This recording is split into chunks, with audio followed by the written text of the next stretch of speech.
అందరికీ నమస్కారం. వెన్నెల్లో చందమామ కథలకు స్వాగతం. ఈరోజు కథ శాశ్వత కీర్తి. కోసల దేశం రాజు శ్యామలవర్మకు ఒకరోజు అనుకోకుండా ఒక అనుమానం వచ్చింది. తనిప్పుడు రాజ్యాన్ని పరిపాలిస్తున్నాడు కాబట్టి ప్రజలంతా తనను తరచుగా తలుచుకుంటూ ఉంటారు. కానీ రేపు తాను మరణించినాక ఈ ప్రజలు తనను చాలా త్వరగా మరిచిపోతారు కదా. ఈ ఆలోచన రావటంతో రాజుకు చాలా బాధ కలిగింది. ప్రజల మనసుల్లో నుండి త్వరగా తొలగిపోవటం ఆయనకు ఇష్టం లేకపోయింది. జనం మనసుల్లో చిరకాలం ఉండిపోవాలని ఆయనకు అనిపించింది. వెంటనే తన అంతరంగిక సలహాదారు శమీకుణ్ణి పిలిచి తన మనసులోని మాట చెప్పి అందుకు తగు సలహా ఇవ్వమని కోరాడు. శమీకుడు కాసేపు ఆలోచించి, మహారాజా, తమ ఎదురుగా కనిపించే వ్యక్తి గురించి జనం తలుచుకుంటూ ఉంటారు కాబట్టి మీరు మరణించిన జనం ఎదురుగా మీరు ఉండిపోవాలంటే వీధికో శిలా విగ్రహం నాటించండి అని సలహా ఇచ్చాడు. శ్యామలవర్మకు ఆ సలహా నచ్చింది.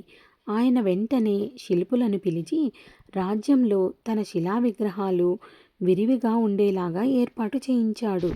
ఇది జరుగుతున్న సమయంలోనే కోసల రాజ్యంలోకి ప్రబంధుడు అనే సాధువు వచ్చాడు.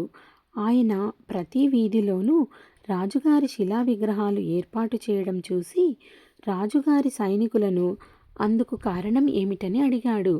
ఆ సైనికులు రాజుగారి మనసులో మాట చెప్పారు. వెంటనే కోటకు వెళ్ళి రాజుగారిని దర్శనం చేసుకున్నాడు. తన వెంట ఒక మట్టి బొమ్మను కూడా తీసుకుని వెళ్ళాడు ఆయన.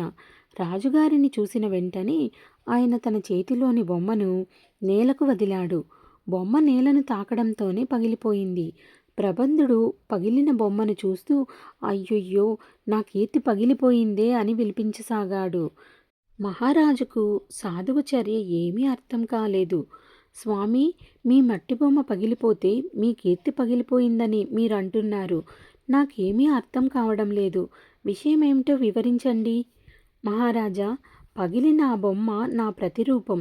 నా ప్రతిరూపం 4 కాలాల పాటు ఉంటే నా కీర్తి కూడా 4 కాలాల పాటు ఉంటుందని ఆశపడ్డాను. ఇప్పుడు నా బొమ్మ పగిలిపోయింది, నా కీర్తి కూడా పోయిందే అని నేను బాధపడుతున్నాను చెప్పాడు సాధువు.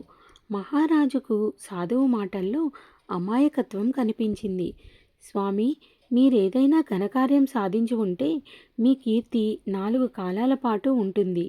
ఏ ఘనకార్యం లేకుండా కేవలం మీ ప్రతిరూపాన్ని మిగిల్చితే మీ కీర్తి 4 కాలాల పాటు ఎలా ఉంటుందనుకున్నారు?